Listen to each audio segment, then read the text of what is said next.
November is National Entrepreneurship Month. Whether you are a business owner or interested in becoming one, educating yourself is a good first step towards success. That's right. Richmond Money expert JB Bryan is here to educate us with some tips to help us out. Hi, JB.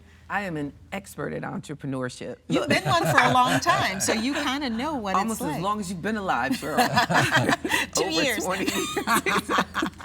So you struck out on this pretty early in life, and have you ever worked for anybody else, or have you always just been JB? Briefly, yes, Yeah. I did. I spent Long enough to know this isn't for me. It was at least 5 years in a corporate environment, and I started as a stockbroker for an investment firm. So definitely, I've been non-entrepreneur, and all of the things that we're going to talk about this morning, I've learned firsthand how important it is. One of the first things I wanted to share was about why it's so important to develop a corporate entity that you're comfortable with. It's because you have to, the first thing about starting the business is separating Bill Bevins Inc. from Bill Bevins Personal.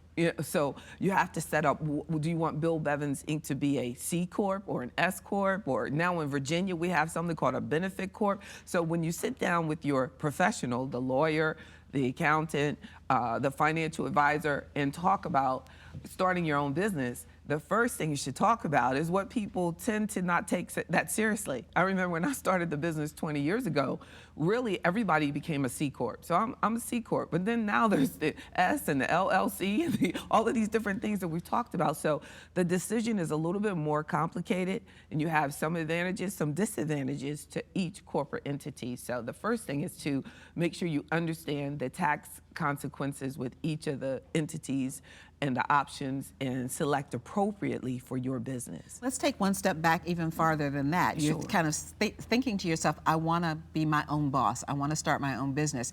What's the deciding factors that go into that? What do you need to know before you even think about starting your own business? You really have to think about, do you have that, the mindset of an entrepreneur? Because the only thing consistent about owning your own business is the inconsistencies that exist.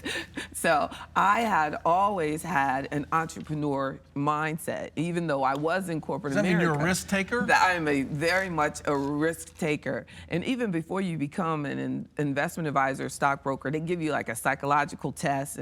And before that, I'd been in sales, and then I became sales of different products. And now, still, the bulk of what I do is a sales mentality. So I've never had a salary. I've always been strictly commission. And that is what entrepreneurs, even if you're a plumber, you're a disc jockey that has their own business, if you're a writer, anything, that you are in sales and how to sell your books, how to sell your ideas, how to sell. So you have to have that attitude that I can live off and am willing to live off my own grit.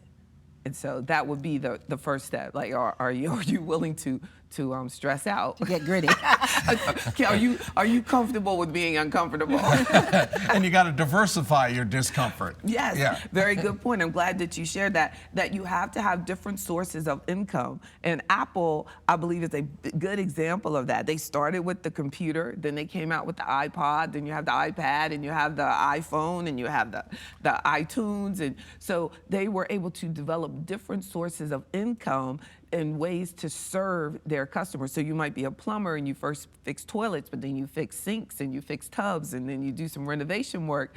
But how to add to your clients, your customer's life, and increase your sources of income so that your inconsistency isn't as inconsistent. And that's what you learn as an entrepreneur, that you find that you're in a drought and you have to discover ways of, how can I avoid that drought? How can I make sure that second quarter that over the last 5 years has always been a bad quarter for me, what can I do at that time to avoid not having any income during that And that time? brings up a good point. Just like in our personal lives, we're encouraged to have an emergency fund. I guess your Yes. business needs to have an emergency fund as well. Thank you. Yes, you need to make a commitment to avoid debt.